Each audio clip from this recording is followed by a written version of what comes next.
The judge's gavel hadn't even fallen when the courtroom erupted. Federal agents in dark suits flanked the witness stand where I sat, clutching a manila folder that had just changed everything. Patricia Rodriguez, my mother-in-law, screamed from the gallery, her Hermès bag flying as she lunged toward me. "You destroyed us, you calculating witch!" The bailiff caught her arm, but her voice carried over the chaos. "Michael should have never married outside our family." Before we jump back in, tell us where you're tuning in from. And if this story touches you, make sure you're subscribed, because tomorrow I've saved something extra special for you. Behind her, my sister-in-law Jessica sat frozen, her normally perfect composure cracking like desert clay in the summer heat. The folder in my hands contained 23 pages of financial records that would send 3 people to federal prison and unravel a 30-year empire built on lies. But that morning, as I walked into the Maricopa County courthouse in my simple navy dress, I had only wanted justice for my husband's grandmother. I never expected to bring down the entire Rodriguez dynasty. My name is Sarah Chen, and until 6 months ago, I was just a forensic accountant living in a cramped Tempe apartment, working 60-hour weeks to build something my immigrant parents could be proud of. I specialized in finding financial discrepancies that others missed, threading through numbers like a detective following clues. My office sat on the 14th floor of a glass building in downtown Phoenix, where the desert sun turned everything golden at 5 p.m., and the city sprawled endlessly toward purple mountains. I met Michael Rodriguez at a coffee shop near Arizona State University, where he was finishing his master's degree in education while I worked late nights on fraud cases. He had kind eyes and calloused hands from working weekends at his family's restaurants, and when he laughed, it sounded like hope. We talked for 3 hours that first day about books, dreams, and the weight of family expectations. He told me his grandmother Maria had raised him while his parents built their restaurant empire, and that she made the best tamales in all of Phoenix.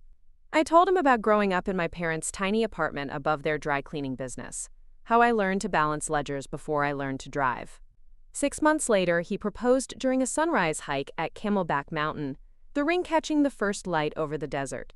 I said yes because I loved him, but also because he saw me as more than the quiet numbers girl who worked too much and smiled too little. When he brought me home to meet his family, I wore my best dress and practiced Spanish phrases in the car.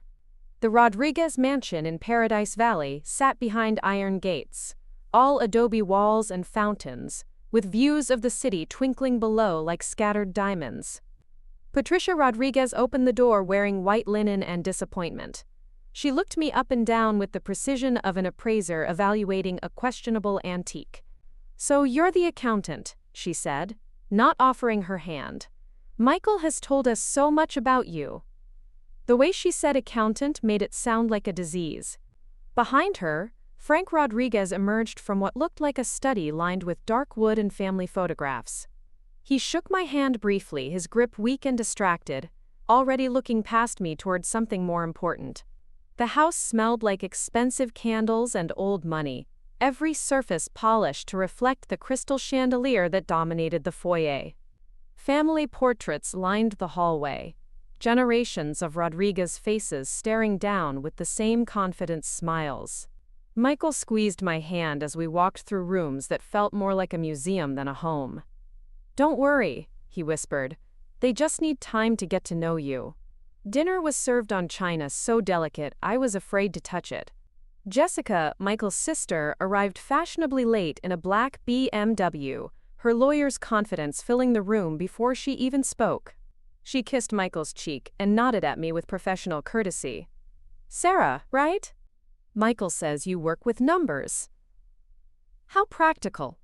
David, the younger brother, barely looked up from his phone except to complain about permit delays on his latest development project. The conversation flowed around me in rapid Spanish mixed with English, stories about people I didn't know and places I'd never been. When Patricia asked about my family, I mentioned my parents' dry cleaning business. The silence that followed felt heavy as monsoon clouds. "How quaint," Jessica finally said, cutting her salmon into precise pieces. "Michael, you never mentioned Sarah's parents were in the service industry." After dinner, Patricia led me to the kitchen under the pretense of showing me where things were kept. The space was enormous, all granite counters and professional appliances, with a window overlooking the pool area where underwater lights turned the water turquoise. "You seem like a nice girl," she began, loading the dishwasher with mechanical precision. "But you have to understand, Michael has responsibilities to this family. The restaurants, the properties, the legacy his grandfather built from nothing." She paused, her manicured fingers gripping a wine glass. Sometimes love isn't enough when there are larger considerations at play. I stood there watching her elegant movements, understanding for the first time that this wasn't about getting to know me. This was about managing a problem. "I love your son," I said quietly. "I'm not trying to take him away from his family." Patricia's smile was sharp as broken glass. "Of course not, dear. But love changes people, makes them forget where they come from. I just want to make sure Michael remembers his priorities." That night, Michael drove me home through empty Phoenix streets, the silence stretching between us like desert highway. When I finally asked how dinner went, he sighed and reached for my hand. "They need time," he repeated. "My family has always been protective, especially after my grandfather died. They see outsiders as threats to what he built." I wanted to ask why loving their son made me a threat, but I could see the exhaustion in his face, the weight of being caught between two worlds. 3 months later, we married at a small ceremony in Sedona, red rocks glowing like fire in the afternoon sun. My parents flew in from California, looking overwhelmed by the grandeur of the Rodriguez family's presence. Patricia wore black like she was attending a funeral rather than a wedding. During the reception, she pulled Michael aside for a conversation that lasted 20 minutes, her hands gesturing emphatically while he nodded and looked increasingly troubled. That was the beginning of everything that followed, though I didn't recognize it then. I thought marriage would soften their resistance, that time would prove my intentions were genuine. I had no idea that Patricia Rodriguez viewed me as a virus in their perfect system, something to be contained and eventually eliminated. I couldn't have imagined that within 2 years, I would be sitting in a federal courthouse with evidence that would destroy them all, or that the quiet grandmother who made Michael's favorite tamales would become the key to unraveling their entire empire. The first year of marriage felt like walking through quicksand disguised as solid ground. Every family gathering became a performance where I played the role of the grateful outsider, thankful to be included in their world of private clubs and charity galas. Patricia had perfected the art of public warmth and private ice, kissing my cheek at parties while whispering corrections about my posture or clothing choices. "Darling, that shade of blue washes you out completely," she would murmur with a smile that never reached her eyes. "Perhaps something more flattering next time." Michael tried to shield me from the worst of it, but he was fighting a war on too many fronts. The family business demanded his attention constantly, with Frank pushing him to take on more responsibilities at the restaurants, while Patricia orchestrated social obligations that felt more like military campaigns. Every Sunday dinner at the Paradise Valley House became an exercise in strategic positioning, with seating arrangements that somehow always left me at the far end of the table, straining to follow conversations that switched languages mid-sentence. Jessica had perfected the art of professional exclusion, discussing legal matters with the family in rapid Spanish before translating only the most basic details for my benefit. "We're just talking about some property acquisitions," she would say with a patronizing smile. "Nothing that would interest you, Sarah. How's your little accounting job going?" The way she said little made my CPA certification and 5 years of fraud detection experience feel like a hobby I'd picked up at community college. David was different, more openly hostile in his dismissal. During one particularly tense dinner, he looked directly at me while discussing the family's expansion plans. "We have to be careful about bringing outsiders into sensitive business discussions," he said, cutting his steak with deliberate precision. "Loyalty runs in bloodlines, not marriage certificates." Michael's jaw tightened, but he said nothing, and that silence cut deeper than David's words. The breaking point came during Maria Rodriguez's funeral. Michael's grandmother had been the only family member who treated me with genuine warmth, teaching me to make her secret salsa recipe and sharing stories about the family's early struggles. When she passed suddenly from a heart attack, I grieved not just for her loss but for the end of the only acceptance I'd found in that house. At the wake, held in the Rodriguez family's private dining room at their flagship restaurant, I sat beside Michael as hundreds of people paid their respects. Business partners, politicians, community leaders, all praising Maria's contributions to Phoenix's Hispanic community and the family's charitable work. I watched Patricia accept condolences with graceful dignity, her black dress elegant and appropriate, every gesture calculated for maximum sympathy. But something felt wrong about the whole performance. During the eulogy, Frank spoke about Maria's frugal nature and simple lifestyle, how she'd lived in the same modest house for 40 years despite the family's success. She believed money was for building legacy, not luxury, he said, his voice catching with emotion. Everything she had, she gave to this family and this community. That's when I noticed the contradiction. The woman I'd known had lived simply, driving a 15-year-old Honda and clipping coupons from the Sunday paper. Yet Patricia kept mentioning Maria's, quote, generous contributions to various charities, amounts that seemed impossible given her grandmother's careful spending habits. When I quietly asked Michael about it later, he shrugged uncomfortably.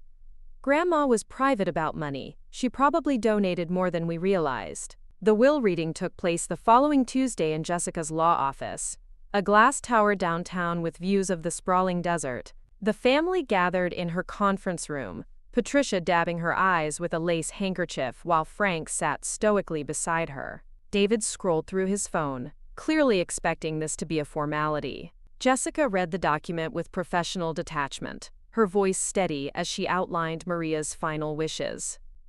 The house would go to Michael, along with a trust fund that made my breath catch. $3 million, carefully invested over decades, intended to secure his future and provide for his children. But there were conditions, specific instructions about financial transparency and oversight that made Patricia smile falter. She wanted all family financial records reviewed by an independent accountant, Jessica read, her voice slightly strained. Someone outside the family business to ensure proper management of the trust funds. Frank shifted in his chair, exchanging a quick glance with Patricia that I almost missed. She specifically requested someone with forensic accounting experience to conduct a comprehensive audit of all Rodriguez family holdings. The room fell silent except for the hum of the air conditioning and the distant sound of traffic below.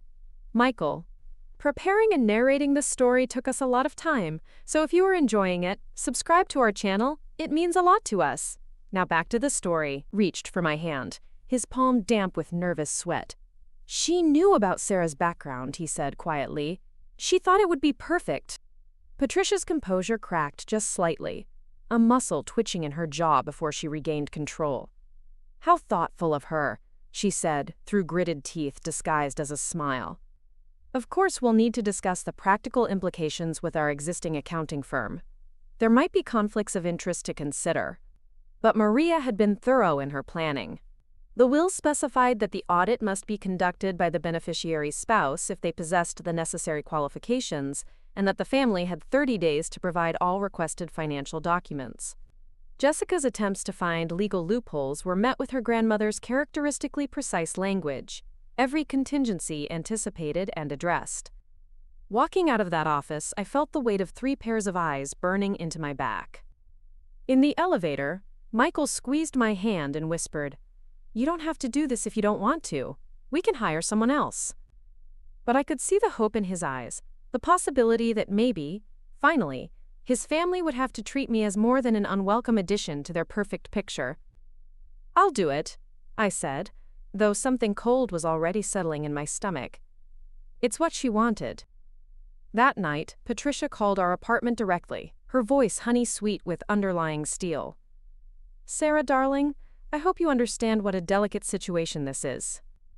Maria was wonderful, but she didn't fully grasp the complexities of modern business. Perhaps it would be better to let our established professionals handle this audit. We could recommend someone more suitable. I sat in our tiny kitchen, looking out at the apartment complex pool where children splashed in the evening heat. "I appreciate your concern, Patricia, but Maria specifically requested this arrangement. I'm qualified to handle it." The pause stretched long enough for me to hear the sound of ice clinking in a glass. "Of course you are, dear. I just worry about the strain this might put on your marriage. Financial matters can be so divisive, especially when family is involved. We wouldn't want any misunderstandings to damage your relationship with Michael." The threat was wrapped in maternal concern, but it was a threat nonetheless. After I hung up, Michael found me staring at the phone, my hands shaking slightly.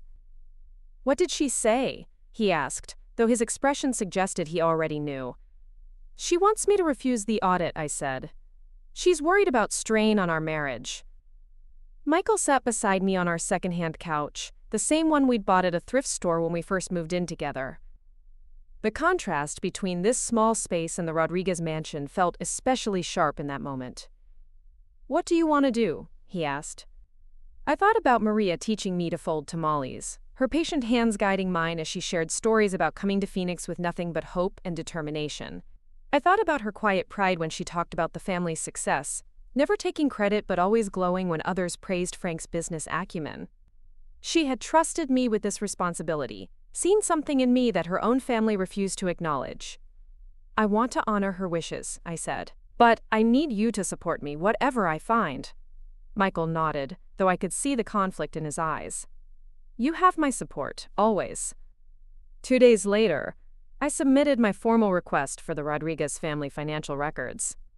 The response came through Jessica's office, a carefully worded letter explaining that the documents were voluminous and would need to be organized before review. They estimated it would take several weeks to compile everything, though Maria's will had specified a 30-day timeline from the reading. I spent those weeks preparing my approach, creating spreadsheets and databases to track the information I would need to analyze. My experience with fraud cases had taught me to look for patterns, discrepancies between reported income and lifestyle expenses, unusual transfers or payments that didn't align with legitimate business activities. I approached it like any other case, though the personal stakes made my stomach churn with anxiety. When the boxes finally arrived at my office, they came with David himself, wheeling a dolly stacked with banker's boxes into my small workspace. 23 years of records," he said, his smile sharp as broken glass. "Hope you know what you're getting into." He left without another word, but the implied challenge hung in the air like smoke. I started with the most recent records, working backward through years of restaurant receipts, property transactions, and investment statements. At first, everything appeared legitimate, if complex. The Rodriguez restaurant group had grown from a single location to a regional chain, with properties across Arizona and New Mexico. Frank's business model seemed sound, expansion funded through a combination of reinvested profits and strategic loans. But as I dug deeper, small inconsistencies began to emerge. Payments to vendors that didn't quite match their invoices, property transfers that seemed to involve more money than their assessed values warranted, cash deposits that appeared to come from sources not directly related to restaurant operations. Each discrepancy was small enough to explain away individually, but together they formed a pattern that made my chest tighten with recognition. I had seen this before in corporate fraud cases, the slow siphoning of funds through a network of shell companies and inflated expenses. But this was different because it involved Maria's money, donations made in her name to charities that existed only on paper, tax deductions claimed for contributions that never reached their intended recipients. Someone had been systematically stealing from an elderly woman who trusted them completely, using her reputation for generosity to cover their tracks. The worst part was the scale of it. Over 15 years, nearly $2 million had been diverted from Maria's accounts, money she believed was helping struggling families and supporting community programs. The false charitable donations provided tax benefits for the family business, while the actual funds disappeared into accounts controlled by Patricia and David, financing their luxury lifestyles and private investments. As I traced the money trail deeper, a clearer picture emerged of how the scheme worked. Maria would authorize charitable donations based on requests Patricia brought to her, trusting her daughter-in-law's involvement in various social causes. Patricia would create false documentation showing the donations had been made, while actually transferring the funds to accounts she controlled. The tax benefits reduced the family's business obligations, while Maria's reputation for philanthropy provided perfect cover for the missing money. I sat in my office at midnight, surrounded by spreadsheets and bank statements, feeling sick with the weight of what I'd discovered. This wasn't just fraud, it was elder abuse on a massive scale, perpetrated by the very people Maria had trusted most. The woman who clipped coupons and drove an old Honda had been funding her family's extravagant lifestyle without ever knowing it, believing her sacrifices were helping others, while they enriched themselves at her expense. The evidence was overwhelming, but I knew presenting it would destroy more than just Patricia and David's freedom. It would shatter Michael's faith in his family, tear apart the business empire his grandfather had built, and potentially send people he loved to prison. But Maria had trusted me to find the truth, and the truth demanded justice, no matter the personal cost. I printed every document, organized every transaction, and created a timeline that traced the theft back to its origins. The pattern was so clear now that I wondered how I had missed it initially. Patricia had been methodical in her approach, starting with small amounts that could be easily overlooked, then growing bolder as years passed without detection. She had used Maria's advancing age and increasing confusion about finances to accelerate the theft in the final years, authorizing larger donations that never reached their destinations. The breakthrough came when I found the smoking gun buried deep in David's personal banking records. A series of wire transfers corresponding exactly to the dates of Maria's supposed charitable contributions, but instead of going to nonprofits, the money had been funneled through a shell company called Desert Philanthropy LLC, registered to a P.O. box in Tucson. The company existed solely on paper, created to launder Maria's stolen donations into David's real estate investments and Patricia's shopping addiction. My hands trembled as I traced the final pieces of the puzzle. The luxury cars, the designer clothes, the vacation homes in Sedona and California, all purchased with money Maria believed was feeding hungry families and funding education programs. The beautiful Paradise Valley mansion where they hosted their charity galas had been renovated using funds stolen from the woman they claimed to honor with their philanthropy. But confronting them directly would be professional suicide and possibly physical danger. These people had spent decades building their reputation while systematically robbing an elderly woman who trusted them completely. They would not hesitate to destroy me if they suspected what I had discovered. I needed help. Someone with the authority and resources to pursue justice against people who had carefully constructed their public image to be beyond reproach. Margaret Thompson had been my mentor since I started at Clearwater Accounting 5 years earlier. A former FBI financial crimes investigator who had transitioned to private practice, she possessed the rare combination of forensic expertise and political connections necessary to take on Phoenix's established elite. Her office occupied the corner of our building's top floor, with floor-to-ceiling windows overlooking the city and walls lined with commendations from federal agencies. I knocked on her door at 7 a.m., knowing she arrived early to review cases before the phone started ringing. Margaret looked up from her computer, her silver hair perfectly styled despite the early hour, reading glasses perched on her nose as she studied a complex financial statement. "Sarah, you look terrible. When was the last time you slept?" I set the boxes of evidence on her conference table, the weight of them seeming heavier now that I was sharing the burden. "I need your help with something that could destroy my marriage and possibly get me killed." Margaret raised an eyebrow but didn't look surprised. After 30 years of investigating financial crimes, she had developed an unshakable calm in the face of corruption and violence. For the next 3 hours, I walked her through every transaction, every forged document, every stolen dollar that should have helped the Phoenix community but instead funded the Rodriguez family's lifestyle. Margaret asked pointed questions, made notes in her precise handwriting, and occasionally whistled low under her breath when particularly egregious examples of theft came to light. "This is federal jurisdiction," she said finally, leaning back in her leather chair. "Mail fraud, wire fraud, elder abuse, tax evasion, money laundering.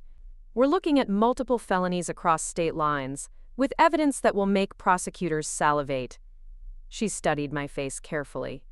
"But you understand what pursuing this will cost you personally. Your marriage, your safety, your entire life in Phoenix. These people have connections throughout the state. They won't go down quietly." I thought about Maria's weathered hands teaching me to roll masa, the pride in her voice when she talked about helping children attend college through her donations. The scholarships that never existed, The food banks that never received her contributions. The medical bills of struggling families that remained unpaid while Patricia bought another Hermès bag. She trusted me to find the truth. I can't let her down now. Margaret nodded slowly, then reached for her phone. I'm calling Agent Rebecca Morrison at the FBI's white-collar crime unit. She specializes in elder abuse cases. And she has no love for Phoenix's social elite after they stonewalled her investigation into charity fraud at the country club last year. She paused with her finger on the dial. Once I make this call, there's no going back. You'll be a federal witness, and your life will never be the same. Make the call, I said without hesitation. Agent Morrison arrived within 2 hours, a no-nonsense woman in her 40s with intelligent eyes and a firm handshake. She wore a simple, dark suit that made Patricia's designer outfits look ostentatious by comparison, and she took notes in a government-issued notebook that had seen considerable use. As I explained the case again, she asked detailed questions about the Rodriguez family's business operations, their political connections, and their charitable activities.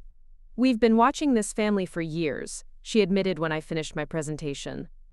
Multiple tips about suspicious activities, but never enough evidence to justify a full investigation. Your audit gives us the breakthrough we needed. She studied the financial records with the focused intensity of a predator studying prey. How quickly can you compile this into a comprehensive report? I already have, I said, handing her a flash drive. Everything's organized chronologically with supporting documentation. The evidence speaks for itself. Agent Morrison smiled for the first time since arriving. You just saved the Bureau about 6 months of investigation time. We'll need to move quickly before they realize what you've discovered and start destroying evidence. She stood and shook my hand again. You should know that federal witness protection might be necessary, depending on how they react. These people have a lot to lose.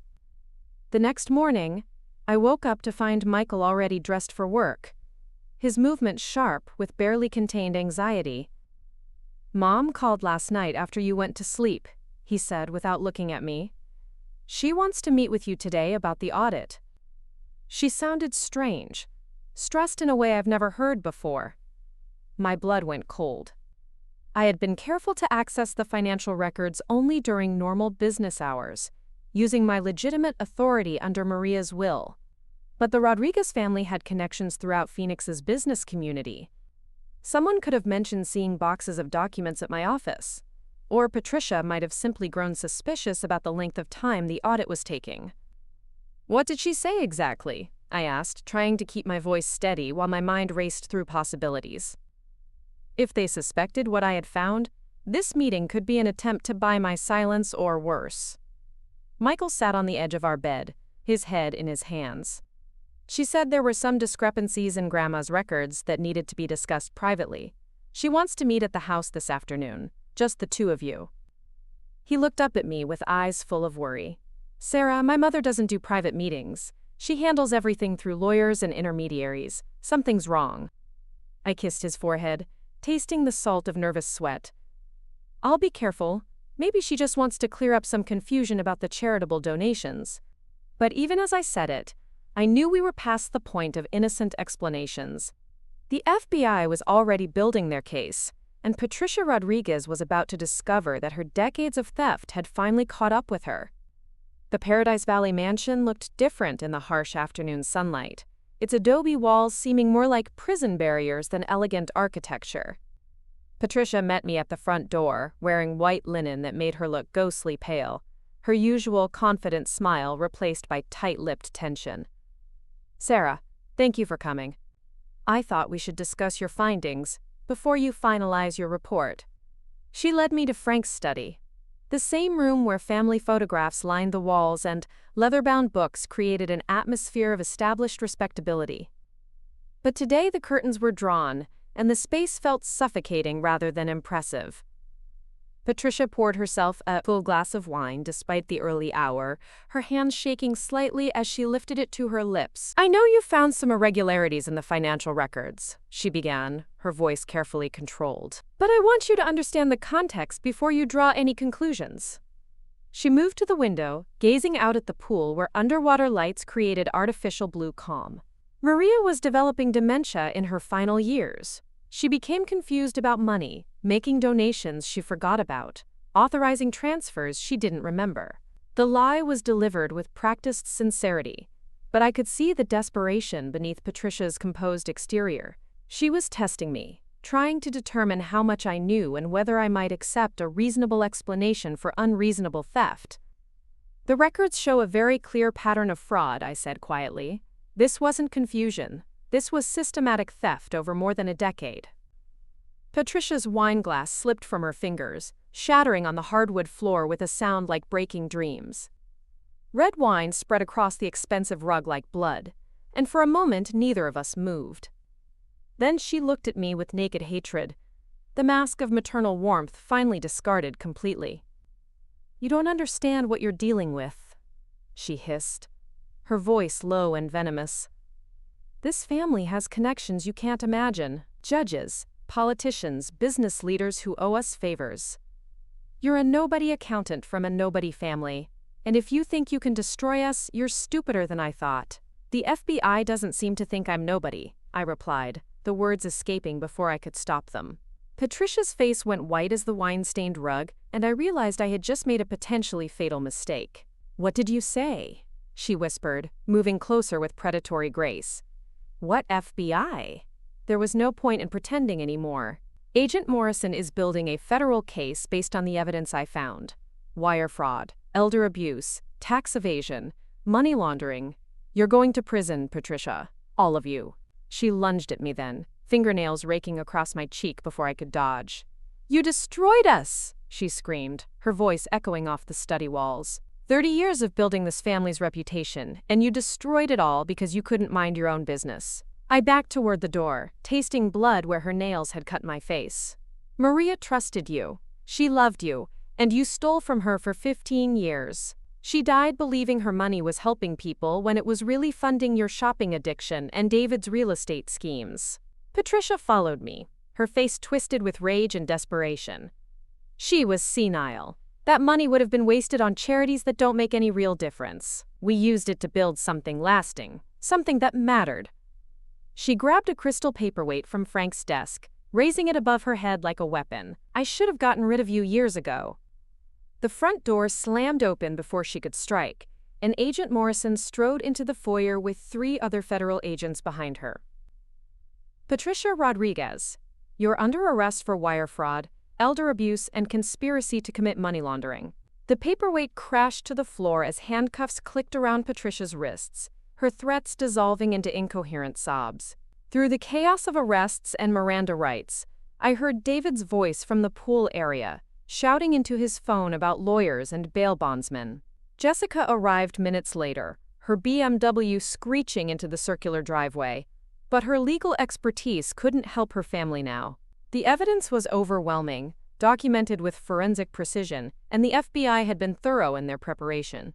Frank Rodriguez sat in his leather chair throughout the entire arrest, staring at the family photographs on his desk with the expression of a man watching his world collapse. When Agent Morrison approached him with a second set of handcuffs, he looked up with tired eyes and nodded. "I knew this day would come eventually," he said quietly. "I just hoped I'd be dead before it did." As the federal agents led the Rodriguez family away in separate cars, I stood in the foyer of the mansion that had once intimidated me with its grandeur. Now it looked like what it truly was: a monument to greed built with stolen money, as hollow and false as the people who had inhabited it. Maria's trust had been validated, her faith in my integrity proven correct, but the victory felt bitter as desert wind. My phone buzzed with a text from Michael. "Saw the news. Where are you? Are you safe?" I looked around the empty mansion one last time, then walked out into the Phoenix heat, leaving the door standing open behind me. The Rodriguez empire had fallen, but the hardest conversations were still ahead. The drive home felt endless, Phoenix traffic crawling through streets that seemed different now that everything had changed. News vans lined the boulevard outside our apartment complex, reporters with microphones and cameras waiting for any glimpse of the woman who had brought down one of the city's most prominent families. I parked in the back and climbed the fire escape to avoid them, my hands still shaking from the confrontation with Patricia.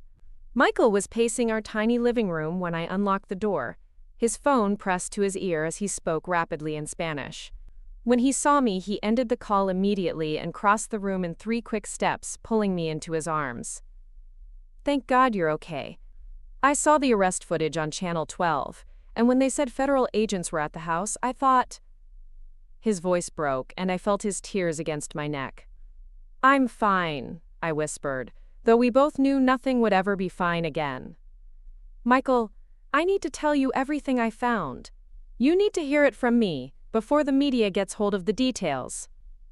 We sat on our second-hand couch, the same one where we had planned our future together when the world felt full of possibilities. Now I spread the financial documents across our coffee table, the evidence that had destroyed his family laid out like a crime scene diagram. Michael listened in silence as I explained how his grandmother's charity donations had been stolen, how his mother and uncle had built their lifestyle on fraud, how the family foundation that bore their name had never given a legitimate dollar to any cause. $2 million, I said quietly, showing him the final tally.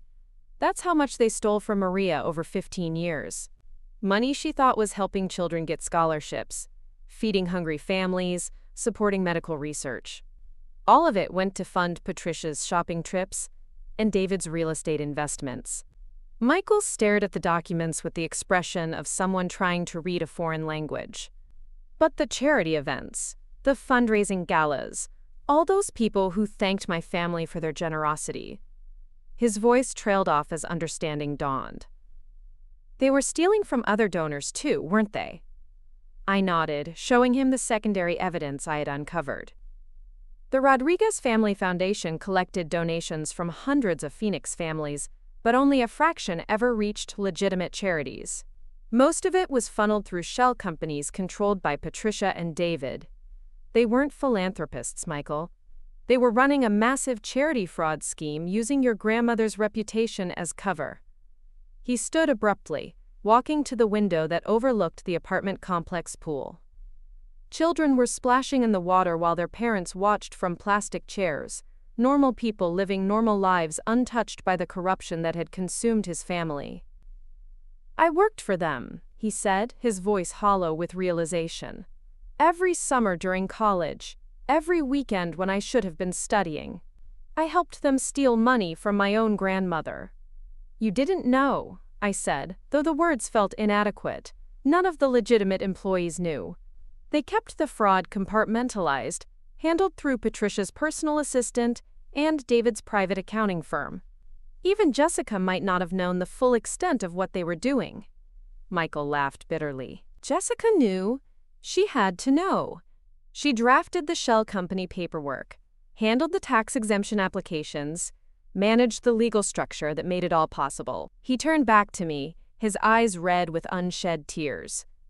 My entire family are criminals, and I helped them do it. The doorbell rang before I could respond, followed by heavy knocking. Federal agents, a voice called through the door. We need to speak with Michael Rodriguez. My husband's face went pale, but he walked to the door with resigned dignity. He had already lost everything that mattered. What was left to fear? Agent Morrison stood in our doorway, flanked by 2 other investigators, her expression professionally neutral, but not unkind. Mr. Rodriguez, I'm Agent Morrison, with the FBI's Financial Crimes Unit. We need to ask you some questions about your family's business operations and your grandmother's financial affairs. Am I under arrest? Michael asked, his voice steady despite the tremor in his hands. Not at this time, Morrison replied, but we do need to establish your level of involvement in the activities we're investigating. This conversation would be easier if you came downtown voluntarily, but we can obtain a warrant if necessary. Michael looked at me, and I saw the boy I had fallen in love with in that coffee shop, the one who had dreams of teaching children and building something honest with his life. I'll come, he said. I want to help however I can. I watched from our window as they drove away, Michael sitting in the back seat of a government sedan like a common criminal. The irony wasn't lost on me that I had set out to honor his grandmother's final wishes and ended up destroying the family she had loved. But Maria deserved justice, and the hundreds of legitimate charities that had been defrauded deserved restitution. Sometimes love means choosing what's right over what's easy. The media attention intensified over the next 3 days. Phoenix newspapers ran front-page stories about the Rodriguez charity scandal, with photographs of Patricia being led away in handcuffs and detailed breakdowns of the money trail I had uncovered. Local television stations interviewed former employees who claimed they had suspected something was wrong but had been afraid to speak out. The family's restaurants began closing one by one as suppliers demanded payment and customers stayed away. Margaret Thompson fielded dozens of interview requests on my behalf, declining them all, while helping me prepare for the federal grand jury testimony that would determine whether the Rodriguez family faced trial. "The prosecution wants you to be their star witness," she explained during one of our preparation sessions. "Your testimony will establish the paper trail and explain the complex financial manipulations in terms a jury can understand." "What about Michael?" I asked, the question that had haunted me since his arrest 3 days earlier. "Will he face charges?" Margaret's expression softened slightly. "The FBI believes he was an unwitting accomplice at most. His financial records show no evidence of personal enrichment, and his testimony about being kept out of the family's private business dealings supports his innocence. But association with this level of fraud will follow him for the rest of his life." That evening, Michael returned to our apartment looking 10 years older than when he had left. The federal agents had questioned him for 12 hours over 2 days, going through every aspect of his involvement with the family business and his knowledge of their charitable activities. He sat heavily on our couch and looked around our small home as if seeing it for the first time. "They're freezing all the family assets," he said quietly. "The house, the restaurants, the investment accounts, everything. Turns out most of it was purchased with stolen money, so it'll be sold to provide restitution to the legitimate charities." He managed a weak smile. "I guess we're keeping this apartment after all." I sat beside him, taking his hand in mine. "Are you okay? I mean, really okay?" "No," he admitted. "I may never be okay again. But I understand why you did what you did. Grandma Maria deserved better than what they gave her." He squeezed my fingers gently. "Agent Morrison told me about the scholarships that never existed, the medical bills that went unpaid while my mother bought jewelry. I'm ashamed to be related to people who could do that." The preliminary hearing took place the following Tuesday in federal court downtown. I had never been inside a federal courthouse before, and the imposing architecture was designed to intimidate. Marble floors reflected the sound of footsteps, and everything smelled like floor wax and serious business. Michael and I sat in the gallery while Patricia, David, and Frank were led in wearing orange jail uniforms, their hands shackled and their faces drawn with the reality of their situation. Jessica had been released on bail pending her own hearing, and she sat with the family's defense team, her usual corporate confidence replaced by desperate concentration. She had hired Phoenix's most expensive criminal defense attorney, but even she seemed to understand that the evidence against her family was overwhelming. The prosecutor, Assistant U.S. Attorney Daniel Chen, methodically presented the government's case. He displayed charts showing the flow of stolen money from Maria's accounts, through the shell companies, and into the defendant's personal finances. He read excerpts from bank records that showed Patricia spending thousands on luxury goods, while legitimate charities went unfunded. He played recordings of phone calls where David discussed laundering charity donations through his real estate investments. When my turn came to testify, I walked to the witness stand with the weight of 3 families' lives in my hands. The Rodriguez family, whose reputation and freedom would be destroyed by my testimony. The legitimate charities that had been defrauded and needed justice. And my own family with Michael, which might not survive the trauma of what I had uncovered. "Mrs. Rodriguez Chen," the prosecutor began, using my married name in a way that highlighted the personal cost of my testimony. "Please tell the court how you discovered the fraudulent activities of the defendants." For the next 2 hours, I walked the court through every step of my investigation. I explained how Maria's will had requested the audit, how the financial records had revealed systematic theft, how the shell companies had been used to launder donations intended for legitimate causes. I displayed bank records, traced money transfers, and demonstrated how the defendants had used their victims' reputation for generosity to cover their crimes. Patricia's attorney, A silver-haired man who had clearly never represented anyone who couldn't afford his fees, tried to portray me as a vindictive daughter-in-law, seeking revenge against a family that had never accepted her. Isn't it true, Mrs. Chen, that you harbored resentment against the Rodriguez family for their treatment of you as an outsider? Yes, I answered honestly. They made it clear from the beginning that they didn't consider me good enough for their son. But that resentment didn't create the financial records that document 15 years of theft. It didn't forge Maria Rodriguez's signature on donation authorizations for charities that didn't exist. But it motivated you to interpret legitimate business transactions in the most negative possible light, he pressed. The transactions weren't legitimate, I replied, looking directly at Patricia in the defendant's chair. $2 million was stolen from an elderly woman who trusted her family to handle her charitable giving. That money was supposed to help people, not buy designer handbags and vacation homes. Patricia's composure finally cracked completely. She stood up in the defendant's chair, ignoring her attorney's attempts to restrain her, and screamed at me across the courtroom. "You destroyed our family! You destroyed everything we built! I hope you're satisfied now that you've ruined innocent people's lives." Innocent? I stood up in the victims of the Rodriguez family's crimes. She nodded at me briefly before taking her seat with the prosecution team, a gesture of acknowledgement between two women who understood the cost of doing what was right. The defendants were led in separately, each flanked by their attorneys and federal marshals. Patricia had aged dramatically during her months in federal detention, her once perfect hair now showing gray roots, her designer clothes replaced by an orange jumpsuit that made her look smaller and more vulnerable than I had ever seen her. She avoided looking in our direction, but I could see the tension in her shoulders, the way she held herself like a woman trying not to break completely.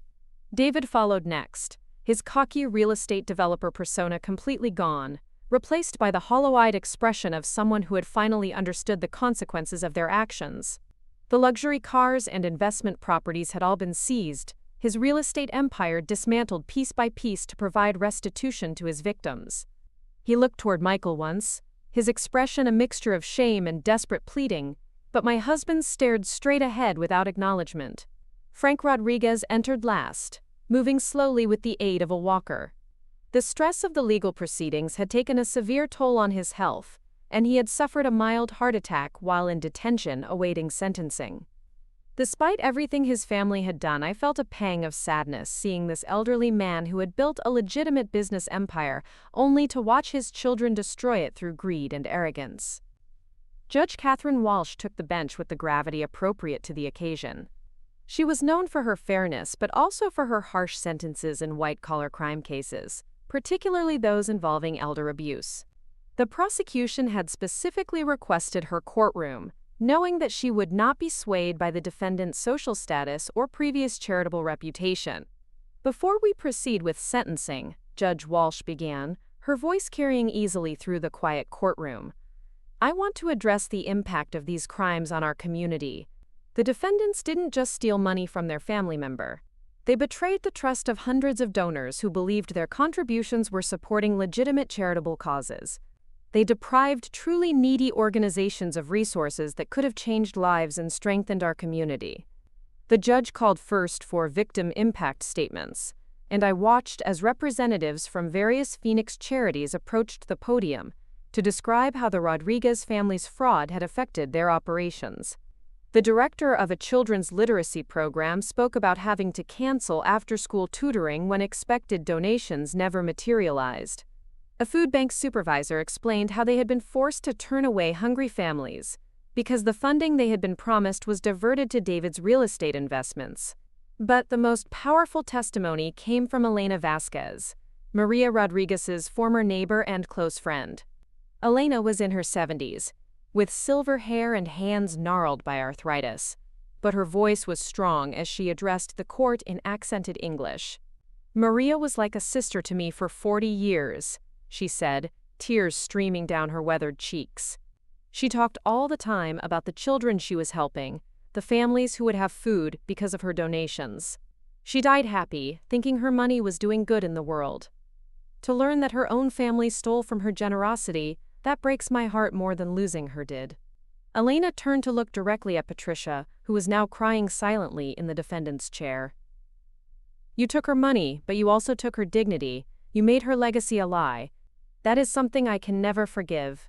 The courtroom was completely silent as Elena returned to her seat, her testimony hanging in the air like an indictment more powerful than any legal document.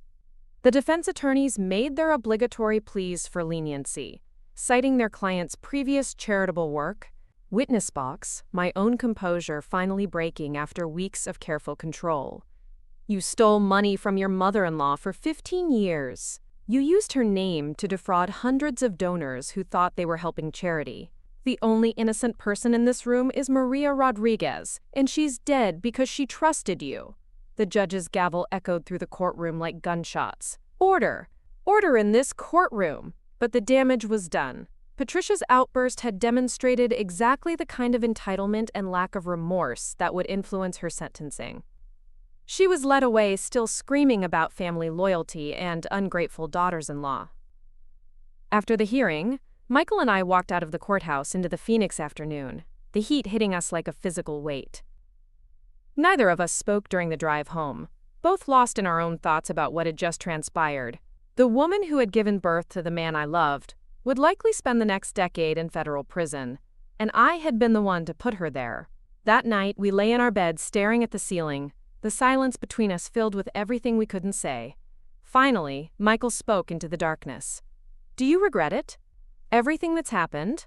I thought about Maria's weathered hands teaching me to make tamales, about the legitimate charities that would finally receive the donations stolen from them, about the justice that had been 15 years in the making. No, I said quietly. I regret that it was necessary, but I don't regret doing what was right. Michael turned to face me, his eyes reflecting the streetlight that filtered through our bedroom curtains. I love you for your integrity, even though it destroyed my family. Does that make me a terrible person? It makes you honest, I replied, taking his hand in the darkness. And that's more than your family ever was. The trial was still months away, but the preliminary hearing had established that the federal government had an airtight case. Patricia, David, and Frank would likely plea bargain to avoid longer sentences, and the Rodriguez family name would be forever associated with fraud and elder abuse. The restaurants would be sold, the mansion would be auctioned, and the children who had been counting on scholarships that never existed would finally get the help Maria had always intended them to receive. 6 months later, I stood in the same federal courthouse where I had testified at the preliminary hearing, but this time the atmosphere was different. The media circus had died down, replaced by the methodical process of justice grinding forward with bureaucratic precision. The Rodriguez family had indeed accepted plea agreements, avoiding a lengthy trial in exchange for admitting their guilt and cooperating with the restitution process. Today was sentencing day, the final chapter in a story that had consumed my life for nearly a year. Michael sat beside me in the gallery, his hand resting protectively on my knee as we waited for the proceedings to begin. The past months had tested our marriage in ways I never could have imagined. There had been nights when he couldn't sleep, haunted by childhood memories that now seemed poisoned by the knowledge of his family's crimes. There had been days when I questioned whether love could survive the weight of betrayal, even when that betrayal hadn't been directed at us personally. But we had found unexpected strength in our shared commitment to honesty. Michael had voluntarily testified before the grand jury, providing details about his family's business operations that helped federal investigators recover additional stolen funds. He had cut all contact with Patricia and David, refusing their phone calls from jail and returning their letters unopened. The decision had cost him dearly emotionally, but he had chosen integrity over blood loyalty, and that choice had ultimately brought us closer together. Agent Morrison entered the courtroom, wearing the same no-nonsense expression she had maintained throughout the investigation. Over the months of working together, I had come to respect her dedication to justice, and her genuine concern for, and their cooperation with the investigation.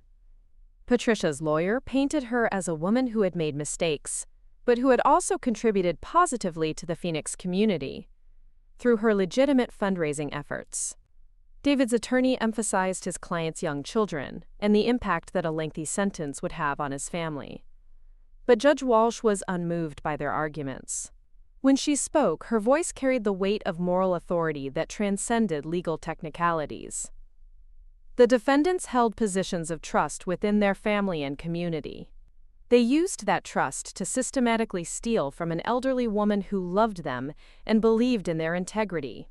This wasn't a momentary lapse in judgment or a single bad decision. This was a carefully planned and executed fraud that continued for over a decade. She looked directly at each defendant as she continued. The impact of your crimes extends far beyond the monetary loss. You damaged the reputation of legitimate charitable organizations. You caused donors to question whether their contributions actually reach those in need. You betrayed not just your victim, but the entire concept of charitable giving that is essential to a healthy community. Patricia was sentenced first, receiving 12 years in federal prison, followed by 3 years of supervised probation. The sentence was on the high end of federal guidelines, reflecting both the severity of her crimes and her lack of genuine remorse throughout the proceedings. As the words left Judge Walsh's mouth, Patricia's carefully maintained composure finally collapsed completely. She sobbed uncontrollably as her attorney rubbed her shoulder, the reality of spending more than a decade behind bars finally penetrating her denial. David received a 10-year sentence, slightly less than his mother, due to his cooperation with investigators and his status as a secondary participant in the fraud scheme. When he heard his sentence, he looked directly at Michael with an expression of desperate apology.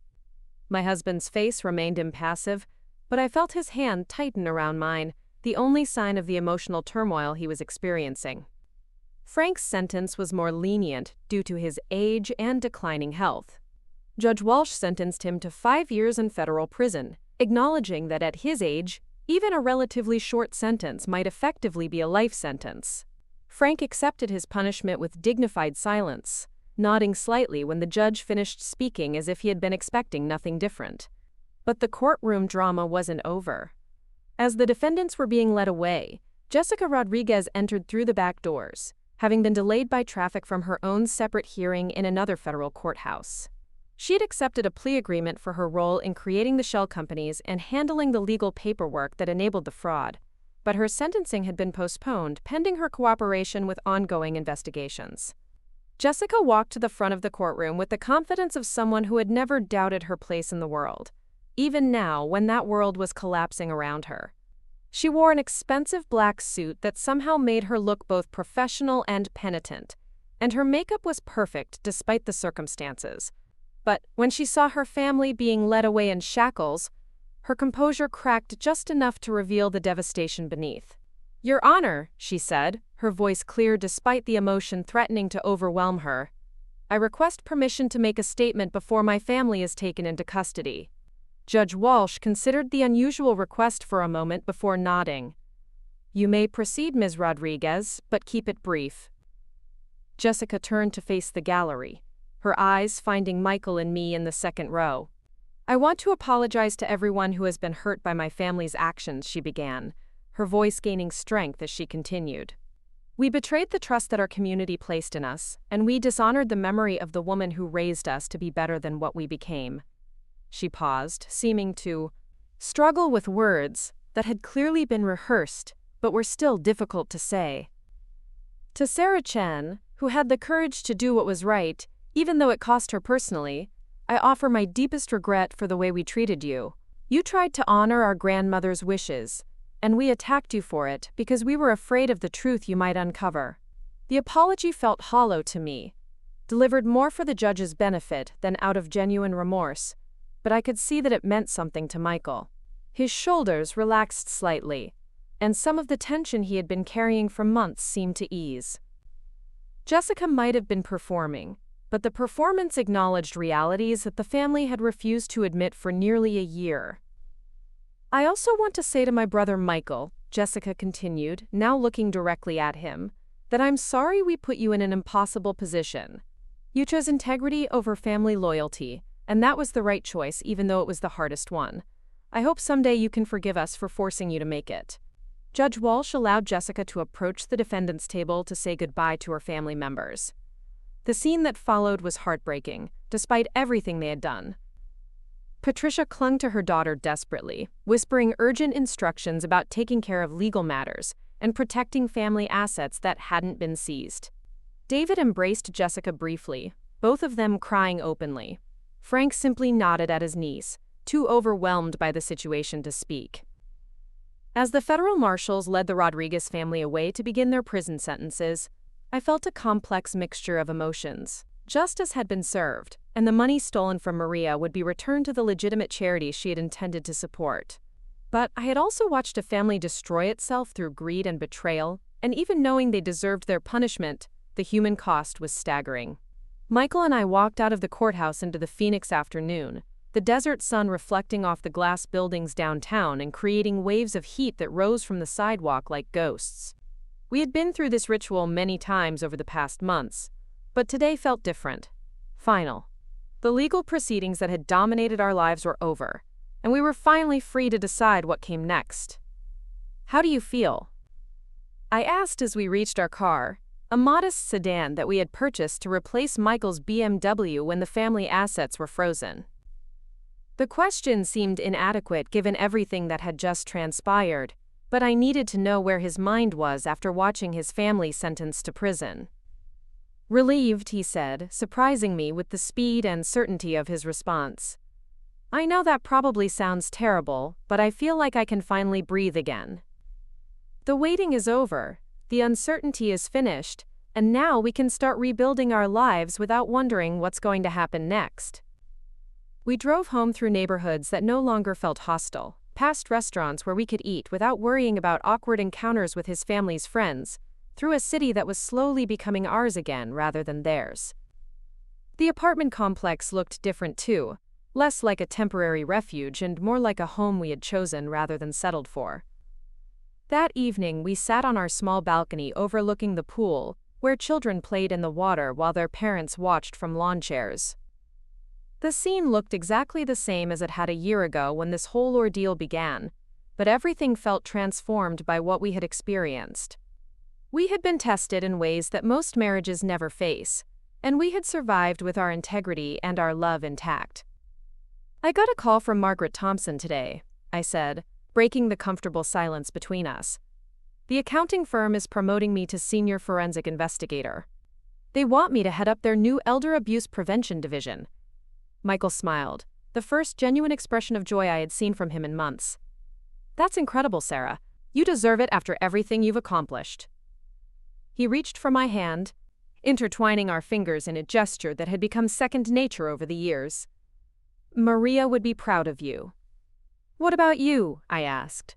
"Have you decided about the teaching position?" He had been offered a job at a charter school in a low-income neighborhood, working with children who reminded him of his younger self before privilege and family expectations had complicated his path. The salary was modest compared to what he might have earned in the family business, but the work would allow him to build something positive from the ruins of his family's legacy. "I start next month," he said. "It feels right, you know? Using my education degree to actually educate kids instead of managing restaurants that were built on stolen money." He paused, watching the children in the pool below us. "I want to be someone those kids can look up to, someone who shows them that integrity matters more than wealth." As the sun began to set behind the mountains that ringed Phoenix, painting the sky in shades of orange and purple that seemed too beautiful for a world that contained so much injustice, I reflected on the journey that had brought us to this moment. A year ago, I had been a quiet accountant married to a restaurant heir, trying to find my place in a family that would never accept me. Now I was a federal witness whose testimony had helped send 3 people to prison, married to a man who had chosen truth over comfort and love over loyalty. The transformation hadn't been easy. There had been nights when we questioned whether our marriage could survive the weight of what I had uncovered. Days when Michael struggled with depression over his family's betrayal. Weeks when we lived in fear of retaliation from people who had powerful connections throughout Arizona. But we had emerged stronger, more honest with each other and ourselves, bonded by the shared experience of doing what was right even when it cost us everything we thought we wanted. 3 months later, I received a letter that would provide the final piece of closure I hadn't known I needed. It came from the Federal Correctional Facility, where Patricia was serving her sentence, written in her familiar handwriting on institutional letterhead. My first instinct was to throw it away unopened, but something made me sit down at our kitchen table and read what she had written. "Sarah," the letter began, "I know you have no reason to believe anything I say, but I want you to know that my time in prison has given me perspective I never had before. I spent my entire adult life believing that appearance was more important than truth, that maintaining our family's reputation justified any sacrifice. I convinced myself that Maria's money was better used to support our lifestyle because we could leverage it into greater influence and larger charitable contributions." The letter continued for several pages, detailing Patricia's gradual recognition of the harm she had caused not just to Maria, but to the legitimate charities that had been defrauded, and the community members who had lost faith in charitable giving because of her actions. It wasn't a complete acceptance of responsibility, and it still contained traces of the self-justification that had enabled her crimes, but it represented more accountability than she had ever shown before. "I also want you to know," she concluded, "that Maria spoke about you often in her final months. She said you were the daughter she never had, someone who understood the value of hard work and honest living. She planned the audit requirement in her will specifically because she trusted your integrity above anyone else's, including her own children. I hated you for that trust, but I understand now that she was right to place it in you rather than us." I showed the letter to Michael, who read it silently before setting it down on our kitchen counter. "Do you think she means it?" he asked. "I think she's trying to," I replied. "Whether she succeeds in changing who she is fundamentally, I don't know. But the fact that she's making the effort suggests that maybe some good can come from even the worst circumstances." That same week, I received a very different kind of correspondence. Elena Vasquez, Maria's elderly friend who had testified so powerfully at the sentencing hearing, had written to thank me for ensuring that justice was served. Her letter was brief but heartfelt, expressing gratitude not just for recovering the stolen money but for preserving Maria's true legacy of generosity and compassion. "Because of your courage," Elena wrote, "Maria's donations are finally reaching the children and families she wanted to help. The literacy program has reopened, the food bank is serving more families than ever before, and a scholarship fund has been established in her name using the recovered money. She would be so happy to know that her dream of helping others is finally coming true." Enclosed with Elena's letter was a photograph I had never seen before. It showed Maria at a community center, surrounded by children who were participating in one of the programs her legitimate donations had funded. She was smiling broadly, her weathered hands resting on the shoulders of two young girls who were holding certificates, recognizing their academic achievement. The image captured everything I had been fighting to preserve: the joy of genuine charity, the dignity of helping others without expectation of recognition, the simple pleasure of knowing that your sacrifice had made someone else's life better. I framed that photograph and placed it on my desk at work, where it served as a daily reminder of why the sometimes difficult work of investigating financial crimes mattered so much. Every case I handled involved real people whose lives had been damaged by others' greed, and every successful prosecution meant that justice was possible even when it seemed impossibly difficult to achieve. Michael found his own path to healing through his work with students who reminded him daily that integrity and hope could survive even the most challenging circumstances. He never spoke publicly about his family's crimes, but he became known among his colleagues and students as someone who understood the importance of making ethical choices even when they came at personal cost. His classroom became a place where children learned not just academic subjects, but the fundamental values that would guide them through lives that would inevitably present them with their own moral challenges. 1 year after the sentencing, Michael and I moved from our apartment into a small house in a neighborhood where teachers and accountants and other working professionals raised their families with modest pride. The house had a garden where I could grow the vegetables Maria had taught me to cultivate, and a front porch where we could sit in the evenings and watch our neighbors walking their dogs and pushing strollers and living lives that were ordinary in the most extraordinary way. We had learned that happiness didn't require wealth, or social status, or family approval. It required only the courage to choose truth over convenience, integrity over comfort, and love over fear. The Rodriguez family empire had fallen, but from its ashes we had built something more valuable: a life based on principles that could never be stolen or corrupted or destroyed by anyone else's choices. And sometimes, on quiet desert evenings when the mountains turned purple in the fading light, I would think about Maria Rodriguez rolling masa in her modest kitchen, believing that her small sacrifices were helping to build a better world. Because of the choices Michael and I had made, because of the courage to pursue justice even when it was painful, her belief had finally become reality. The children she had dreamed of helping were receiving scholarships, the families she had wanted to feed were finding meals, and the community she had loved was a little bit stronger because someone had been willing to fight for the truth. That legacy of integrity and compassion was worth more than any mansion or bank account or social position the Rodriguez family had ever possessed. It was a treasure that could never be stolen, a wealth that would endure long after all of us were gone, a reminder that sometimes the most important victories are won not by the powerful, but by ordinary people who refuse to let injustice have the final word. Up next, you've got 2 more standout stories right on your screen. If this one hit the mark, you won't want to pass these up. Just click and check them out.